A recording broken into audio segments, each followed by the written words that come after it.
দাবি আমাদের একটাই, দাবি আমাদের একটাই, দাবি আমাদের একটাই, এক দফা এক দাবি। আমরা সবাই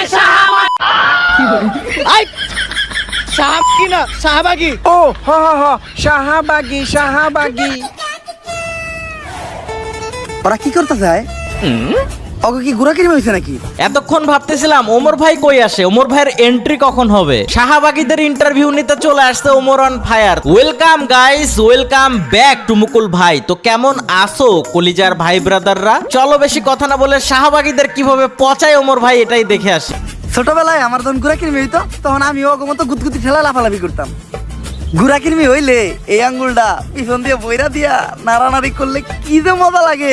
গাইস এটা কি বললো ওমর ভাই? ওমর ভাই বললো শাহবাগীদের নাকি গুড়াকির্মি হয়েছে। ওমর ভাইয়ের ছোটবেলায় একবার গুড়াকির্মি হয়েছিল, তখন নাকি পিছন দিক দিয়ে আঙ্গুল ঢুকায় কিলিবিলি কিলিবিলি করে।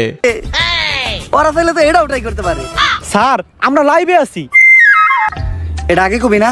দর্শক, আমি রিপোর্টার ঝটকা ফুটকা টিভি থেকে। আর এখন আমরা সরাসরি আছি শাহবাগে। আর আপনারা দেখতেই পাচ্ছেন শাহবাগীদের তাণ্ডবে শাহবাগ পুরাই উত্তাল, তাতে আমাদের ছেড়ে যায় নাই কোনো। খুব শীঘ্রই আমরা কোনো একটা শাহবাগীর সাথে কথা বলে জানবো যে তারা কিসের জন্য, কিসের দাবিতে এই শাহবাগের মোড়ে একত্রিত হয়ে গন্ধ ছড়াচ্ছে। এইবার বোঝা গেল আসল কাহিনীটা। শাহবাগীরা সবাই একত্রিত হইছে, গন্ধ ছড়াইতেছে, আর এইটাই ইন্টারভিউ নিতে চলে আসছে ওমর অন ফায়ার। গাইস তোমরা মুখের এক্সপ্রেশনটা দেখছো? গাইস এইরকমই হয়, শাহবাগীদের চেহারা কিন্তু এরকমই হয়, একদম অবিকল শাহবাগীদের মতোই সাজাইছে। কপালে একটা লাল বড় টিপ থাকবে, আর ছোট ছোট পোশাক পরে আসবে, বলবে পোশাকের স্বাধীনতা চাই, পোশাকের স্বাধীনতা চাই। এদেরকে শাহবাগী বলে না, এরা গন্ধ ছড়ায়, এদেরকে গু বলে, গু। পিছেই তো গু। স্যার ঘুমানে পিছে তো শাহবাগী। তুই অঙ্ক বুঝস না? শাহবাগী গো গায়ে থেকে কি আহে? স্যার গন্ধ। গন্ধ সমান সমান কি? স্যার গু। তার মানে শাহবাগী সমান সমান কি? স্যার গু। বুঝছি এইবার। দর্শক, আমরা প্রথমেই কথা বলবো বেডা আক্তার বেডি উরফে ডান্ডা ছাড়া সান্ডা শাহবাগীদের একজন সর্দারের সাথে। আমি জানতে চাই কিসের দাবিতে আপনারা এই শাহবাগের মোড়ে তাণ্ডব শুরু করেছেন? আমরা স্বাধীনতা চাই। কিসের স্বাধীনতা? রাস্তাঘাটে চলাফেরার স্বাধীনতা চাই। লাইক আমি এখান থেকে ওইখানে হেঁটে যাব, কেউ যে আমাকে বোম মেরে উড়িয়ে দিবে না। আপনি কি আমার লাইফের নিরাপত্তার গ্যারান্টি দিতে পারবেন? আপনার লাইফের নিরাপত্তার গ্যারান্টি তো আমি দিতে পারবো, কিন্তু আপনি যখন এন থেকে উনি আইটা দেবেন, আপনার গায়ের গন্ধে এইসব সাধারণ মানুষরা অসুস্থ হইব, অগজীবনের গ্যারান্টি দিব কেডা? সবাই শুধু বলে শাহবাগীদের শরীরে অনেক গন্ধ। আচ্ছা আপনিই বলেন, শাহবাগীদের শরীরে যদি অনেক গন্ধই থাকতো তাহলে আমাদের আশেপাশে কি কোনো মানুষ থাকতে পারতো? ও আচ্ছা, শাহবাগীদের কথা হচ্ছে আমাদের যদি এতই গন্ধ ছড়ায় তাহলে কি আমাদের আশেপাশে মানুষ থাকতো? আশেপাশে তো আমি কোনো মানুষ দেখতে পারতেছি না, শুধু ওমর অন ফায়ার আর তার ক্যামেরাম্যান। একটু ভালো করে চোখ মিলে দেখেন, আপনাকে আশেপাশে আমরা দুইজন ছাড়া কেউই নেই। অলরেডি শাহবাগী গো গায়ের গন্ধে এই জায়গা ছেড়ে সবাই পলাইছে। কই আপনি তো গন্ধ পাচ্ছেন না? নাকের ভিতরে 1 কেজি তুলা ঢুকাইছি, তাও গন্ধের ঠেলায় টিকতে পারতাছি না। হায় রে হায়, ওমর ভাই এখন আসল সত্যটা ফাঁস করলো। সে নাকের ভিতরে তুলা ঢুকিয়ে রেখেছিল। আজ আমি ওয়ানেক্স নামে একটি অ্যাপ সম্পর্কে কথা বলতে চাই, যা অনেক বিশ্বস্ত। পিএসজি এবং সিরিয়া এই অ্যাপের অফিসিয়াল পার্টনার, যেখানে আপনি ক্রিকেট, ফুটবল, টেনিস লাইভ দেখতে পারবেন এবং সেগুলোর স্কোর করে ভবিষ্যৎবাণী করে উপার্জন করতে পারবেন। এখন এটি একটি অসাধারণ ফ্রি স্পিন প্রমোশন চালাচ্ছে এবং আমি এই সুযোগটি কাজে লাগিয়েছি। আপনারাও চাইলে এটা করতে পারেন। শুধুমাত্র কমেন্ট বক্সে লিংক থেকে প্রবেশ করুন এবং রেজিস্ট্রেশন করে 500 টাকা ডিপোজিট করুন। 500 টাকার কমও করবেন না কিংবা বেশিও করবেন না। আর হ্যাঁ, অবশ্যই রেজিস্ট্রেশন করার সময় আমার প্রোমো কোড মুকুল25 ব্যবহার করুন। বাস এটা করলে তোমার অ্যাকাউন্ট খুলে যাবে এবং 50,000 টাকা পর্যন্ত ফ্রি স্পিন করতে পারবে। এখন এমন একটি অফার দিচ্ছে যেটা তুমি ডিপোজিট করার পরে তোমার টাকাটা বিকাশ বা নগদের রকেটের মাধ্যমে ফেরত নিতে পারো। আর ফ্রি স্পিন বোনাস দিয়ে আপনি খেলতে পারবেন, লসের কোনো সম্ভাবনা নাই। আমি 3 দিনে যা ইনকাম করেছি তা তুমি ভাবতেও পারবে না। তো দেরি না করে যাও, তাড়াতাড়ি বুদ্ধি খাটাও আর উপার্জন করো। তাহলে তার ক্যামেরাম্যান কিভাবে টিকে আছে রে ভাই? তার ক্যামেরাম্যান কি করেছে? কিন্তু আপনার ক্যামেরাম্যান তো ঠিকই আছে। স্যার অবস্থা খুবই খারাপ, 5 বার বমি করে লাইছি, তাড়াতাড়ি এন থেকে চলেন। আর আমরা পোশাকেরও স্বাধীনতা চাই। আমার দেহ আমি দেখাবো, এতে মানুষের সমস্যা কি আমি বুঝি না। মানুষের তো আরো লাভ, ফ্রি ফ্রি কত কিছু দেখতে পারে। আসলে মানুষ চায় ডাস্টবিন বন্ধ থাকুক, কারণ ডাস্টবিনের ভিতরে হীরার উপাসন্ন না, শুধু আবর্জনাই দেখা যাবে। আমি বুঝি না সবাই কেন শাহবাগীদের এত ছোট করে কথা বলে। আমরা শাহবাগীরা কি মানুষ না? হ্যাঁ, শাহবাগীরাও মানুষ। কলা গাছও একটা গাছ, তেলাপোকাও একটা পাখি, আর ডাইলো একটা তরকারি। তুমি কে আমি কে? শাহবাগী শাহবাগী। এই, আমার ক্যামেরাম্যানের কি হইলো? এই কি হইলো তোর? এই ভাই কেউ আহেন, কেউ আমার ক্যামেরাম্যানটার ধরেন। ও শাহবাগী গো গায়ের গন্ধে অসুস্থ হয়ে গেছে, তাড়াতাড়ি ওর হাসপাতালে নিয়ে যাইতে হইব। মনে হয় না ওরা আমরা বাঁচাইতে পারবো। ভাই রে ভাই, পুরাই বিনোদন পাইছি, পুরা বিনোদনে ভরপুর ছিল। মানে ওমর ভাই শাহবাগীদের ইন্টারভিউ নিতে এসে তারা দুইজনই হচ্ছে এখানে, একজন নাকে তুলা ঢুকে রেখেছে, আরেকজনে মনে করো শাহবাগীদের গন্ধে হাঁকতে হাঁকতে বমি করতে করতে তাকে হাসপাতালে নিয়ে গেছে এবং সে মারা গেছে। তার মানে এইটাই প্রমাণ হইলো শাহবাগীরা আসলেই গু, তাদের গন্ধে মানুষ মারাও যেতে পারে। তো গাইস, এইবার আসতে যাচ্ছে ভিডিওর সবচেয়ে ইন্টারেস্টিং পার্ট, ওমর ভাই সাজবে শাহবাগী। দর্শক, ফুটকা টিভি থেকে আমি রিপোর্টার কাকা, আর আজকে আমি সারাদিন এমন এক প্রাণীর সাথে কাটাবো যে মানুষ একদমই না। সে কোন প্রজাতির প্রাণী সেটাও কেউ জানে না। সাধারণত তারা তাদের নিজেদেরকে দাবি করে অনেক জ্ঞানী, আসলে তারা আমার লেউটা। মানুষ তাদেরকে বলে আর তারা তাদের নিজেদেরকে দাবি করে শাহবাগী। চলুন কথা না বাড়িয়ে ভেতরে যাওয়া যাক। দরজা তো দেখা যায় খোলাই। দরজা তো খোলা থাকবোই, কারণ অল টাইম কাস্টমারের যাতায়াত থাকে। আমরা শাহবাগী, তাই আমরা গন্ধ ছড়াই। কিন্তু আপনি কে? আমি তো সেই শাহবাগী যার সাথে আজকে আপনি সারাদিন থাকবেন। গায়ে বিশ্রী গন্ধ আছে, কিন্তু চেহারা দেখে তো মনে হইতাছে না আপনি শাহবাগী। ওয়েট আ মিনিট, টিপ দিতে ভুলে গিয়েছিলাম। এইবার ঠিক আছে। আমি বলেছিলাম না যে লাল টিপ মাস্ট লাগবে, একটা লাল বড় গোল টিপ কপালের মাঝখানে থাকবে, আর পোশাকের স্বাধীনতা। তো কেমন আছেন আপনি? আপনাদের দোয়ায় ভালো আছি। দোয়া তো আমরা করি না। Good job. আমরা শাহবাগী, তাই আমরা গন্ধ ছড়াই। চলেন ভিতরে যেই কথা বলি।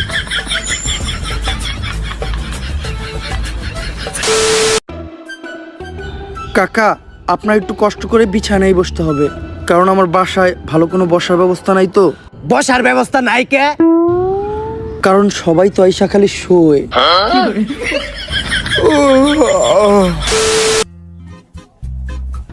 নেন কাকা, পানিটা খেয়ে নেন। ধন্যবাদ আপু। এই, আপনি আপু কাকে বললেন? এটা আমার ভাইয়া। ভাইয়া? হ্যাঁ, আমাদের শাহবাগীদের বাপ ভাইয়েরা তো চুরি পরে মুখ লুকিয়ে ঘরে বসে থাকে, আর আমরা কাঁপিয়ে বেড়াই বাজার হাট, মাঠ, ঘাট আর খাট। আমরা শাহবাগী, তাই আমরা গন্ধ ছড়াই। এখন তো তোমরা আসল সত্যটা জানতে পারলা, শাহবাগীরা 300 টাকায় সার্ভিস দেয়। মানে তারা মাঠে ঘাটে শুধু কাঁপায় না, খাটও কাঁপায়। বুঝলে বুঝ পাতা, না বুঝলে দুধু খাও। আচ্ছা ভাইয়া, যেহেতু এখন সকাল। এক্সকিউজ মি, আপনার কোথাও একটা ভুল হচ্ছে। আমি ভাইয়া না, আমি আপু। আমি আপু না, আমি ভাইয়া। আসলে আমি ভাইয়া না, আমি আপু। আমরা শাহবাগীরা নিজেরাও জানি না যে আমরা কি। আপনি প্রশ্ন করেন। যেহেতু এখন সকাল, তো আপনারা শাহবাগীরা সকালে ঘুম থেকে উঠে কি করেন? আমরা ঘুম থেকে উঠে সবার আগে চিন্তা করি কিভাবে দেশে একটা সংঘর্ষ বাজানো যায়। আমরা তো সকালে ঘুম থেকে উঠে আগে দাঁত ব্রাশ করি। আপনারা দাঁত ব্রাশ করেন না? ব্রাশ? এইটা আবার কি বস্তু? এটা খায় না, মাথায় দেয়। আরে আমি এই যে এটার কথা বলেছি। ও ব্রাশ, আমার কাছেও তো একটা ব্রাশ আছে, অনেক বড় ব্রাশ। দাঁড়ান আমি নিয়ে আসি। গাইস, এটা কোন ব্রাশের কথা বললো? অনেক বড় ব্রাশ আছে মানে কি টয়লেট ঘষা ব্রাশ? আমার তো মনে হচ্ছে এইটাই। তোমাদের কি মনে হচ্ছে? টয়লেট পরিষ্কার করা ব্রাশ ছাড়া তো আর বড় ব্রাশ আমি দেখতেছি না। এই যে আমার ব্রাশ। যদিও আমরা শাহবাগীরা দাঁত মাজি না, তারপরে যখনই মাজি এই ব্রাশ দিয়ে মাজি। এই ব্রাশ দিয়ে তো আমরা আমাকে টয়লেট পরিষ্কার করি। তার মানে কি আপনারা দাঁত মাজার জন্য আর টয়লেট পরিষ্কার করার জন্য আলাদা আলাদা ব্রাশ ব্যবহার করেন? আমরা শাহবাগী, তাই আমরা গন্ধ ছড়াই। কাকা, কাকা, কাকা, আপনি ঠিক আছেন? এখন একটু ভালো লাগতাছে। আচ্ছা কাকা, চলেন আমরা বাইরে যাই। তার আগে আমি আমার জামাটা চেঞ্জ করে নিই। এই এই এই, লাইট চলতাছে, এই জায়গায় আমি আছি। সবার সামনে জামা কাপড় চেঞ্জ করতে আপনার লজ্জা লাগে না? লজ্জা? এই লজ্জা জিনিসটা কি, যেটা আমাদের শাহবাগীদের কখনো করলো না? ধরো কোন লেউটার ইন্টারভিউ নিয়ে বেড়াইছি। লজ্জা জিনিসটা কি? গাইস, শাহবাগীরা আসলে এমন ভাব করে যে তারা লজ্জা জিনিসটা বুঝেই না। ছোট ছোট জামা কাপড় পরে আসবে আর পোশাকের স্বাধীনতা, তারা লজ্জা জিনিসটা কোনোদিন নামই শুনে না। এটা খায় না, মাথায় দেয়। গুগল রে জিগাই। হ্যালো গুগল, লজ্জা কি? তুই শাহবাগী, তোর লজ্জা নিয়ে চিন্তা ভাবনা করে কোনো লাভ নাই, মুড়ি খা। তাহলে চলেন কাকা, নাস্তাটা করে নেই। আচ্ছা, আপনারা শাহবাগীরা সকালে কি দিয়ে নাস্তা করেন? আমরা তো নাস্তায় সবজি খাই। যাক, শুনে ভালো লাগলো। আপনারা আপনাদের স্বাস্থ্য নিয়ে অনেক সচেতন। আপনাকেও আজকে সবজি খাওয়াচ্ছি, আসেন আসেন কাকা, তাড়াতাড়ি আসেন। বুঝতাছি না নাস্তা করবার লিগে কোনে নিয়ে যাইতাছি। কাকা আসরে বসেন। এই তোমাদের নাস্তাটা বানানো হয়েছে, তাহলে দাও। আপনি না কইলেন আপনি সকালে উঠে সবজি খান? হ্যাঁ সবজিই তো খাই, শুকনা সবজি। কিন্তু এটা তো গাজা। হ্যাঁ আমরা শাহবাগীরা সকালের নাস্তায় খাই গাজা, কারণ গাজা যারা খায় তারা হলো রাজা। সাধারণ মানুষ তো খায় রুটি সাথে ডিম ভাজা। কাকা একটা টান দিবেন নাকি?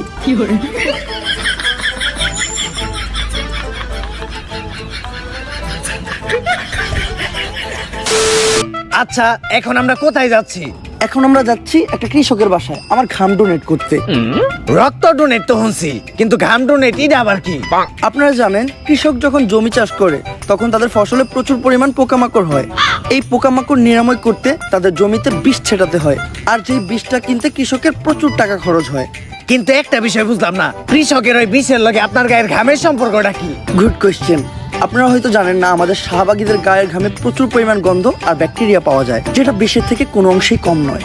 তাই আমরা ফ্রিতেই কৃষককে আমাদের গায়ের ঘামটা ডোনেট করি, তারা তাদের ফসলের জমিতে ছিটায় আর ফসলকে পোকামাকড়ের হাত থেকে বাঁচায়। এটা করে আমরাও আমাদের ঘাম থেকে নিস্তার পাই আর তারাও উপকৃত হয়। আমরা শাহবাগী, তাই আমরা গন্ধ ছড়াই। আচ্ছা দুপুর তো হয়ে গেল, আপনি গোসল করবেন না? গোসল? এইটা আবার কি? কোন ধরনের ভাষা এটা? আরবি, উর্দু, ফার্সি নাকি চাইনিজ? গোসল আবার করে কিভাবে? আরে শরীরে পানি ঢেলে যে এটা করে আর কি। পানি? পানির কথা আমাদের সামনে বলবেন না, আমরা শাহবাগীরা পানি থেকে প্রচুর ভয় পাই। কিন্তু পানি দেখে তো কুত্তায় ভয় পায়। Nice joke. আর পানি ঢাললে আমাদের শাহবাগীদের শরীর থেকে গন্ধ চলে যাবে না? গন্ধ হলো শাহবাগীদের একটা ঐতিহ্য। যার শরীরে গন্ধ নাই তার শাহবাগী হওয়ার কোনো অধিকারই নাই। আমরা শাহবাগী ভাই, আমরা গন্ধ ছড়াই। আমার বোন জ্বলে কেন? জবাব চাই চেয়েছিলাম হিস্সা, হয়ে গেলাম নিঃশ্বা। কাকা আমার শাহবাগীদের ওখানে আন্দোলন চলছে, চলেন গিয়ে যোগ দেই। কিন্তু এই আন্দোলনটা কিসের দাবিতে? আমাদের এক বোনের মুক্তির দাবিতে। তার অপরাধটা কি ছিল? তার বাবা তাকে ধর্ষণ করার চেষ্টা করেছিল, এজন্য সে তার বাবাকে হত্যা করে। আরে এটা তো ভালো কথা, যাই জীবনের প্রথম কোনো শাহবাগী ভালো কাম করছে। আরে এটা তো আমরা সবাইকে বললি। সত্যটা হলো ও একজন সমকামী ছিল, এটা ওর বাবা জেনে যায়, তারপর ওকে সমকামিতায় বাধা দেওয়ায় ও ওর বাবাকে হত্যা করে। আসলে আমরা শাহবাগী, তাই আমরা গন্ধ ছড়াই। লাইফ চলতেছে। ও শিট! গাইস বলতে বলতে আসল কথাগুলাই সব ফাঁস করে দিছে শাহবাগী। এখন ল ঠেলা শাহবাগীরা কামটা করলো কি? আচ্ছা ভাই একটা আপু, আপনারা শাহবাগীরা সবসময় সমকামিতার বৈধতা চান কেন? ছেলে ছেলে বিষয়টা ঘৃণা লাগে না? ঘৃণা লাগবে কেন? আমরা শাহবাগীরা হলাম যোদ্ধা। মানে হলো আমরা তলোয়ারে আর তলোয়ারে বাইরাবাইরি করতে পছন্দ করি। এই বাইরে বাইরে যদি তগো বাপ মাই করতো তাইলে আর আজকে দুনিয়ায় তোরা থাকতি না। আমরা শাহবাগী, তাই আমরা গন্ধ ছড়াই। কাকা সারাদিন আপনাদেরকে সময় দিলাম, সন্ধ্যা হয়ে গেছে, যেতে হবে, কারণ এখন আমার ব্যবসার সময়। এই ধান্দা কেমন চলে? কাস্টমার পাইছিস? আরে না রে। কত? আজকে রেট 500। 50 টাকা দিমু। না, ফিক্স 200। এমনি গায়ে গন্ধ, তার উপর আবার 200। এই ও গায়ে গন্ধর কথা বললো কেন? ও দামাদামি করলো কেন? ও ধর্ষক, ধর ওকে। দর্শক দেখলেনই তো শাহবাগীরা কতটা ভয়ঙ্কর। এরা শুধু ছড়াই না গন্ধ, এরা লাগায় মানুষের সাথে মানুষের দ্বন্দ্ব। তাই আদালতের কাছে আমার একটাই আবেদন, এদের দ্রুততম শাস্তির ব্যবস্থা করা হোক। ফুটকা টিভি থেকে আমি রিপোর্টার কাকা। Order order order. রিপোর্টার কাকার তথ্য অনুযায়ী এবং সারা দেশের জনগণের মতামতের ভিত্তিতে আদালত এই সিদ্ধান্তে পৌঁছেছে যে শাহবাগীদের মৃত্যুদণ্ড দেওয়া হবে। ভাত পাস না, আবার গন্ধ হয় সুটকিতে। প্যান খুলে স্যাপ দিয়ে দিছি তোর পুটকিতে। তবে স্বাভাবিকভাবে নয়, শাহবাগীদের নিজের শরীরের দুর্গন্ধযুক্ত বিষাক্ত ঘাম খাইয়ে তাদের মৃত্যুদণ্ড দেওয়া হবে।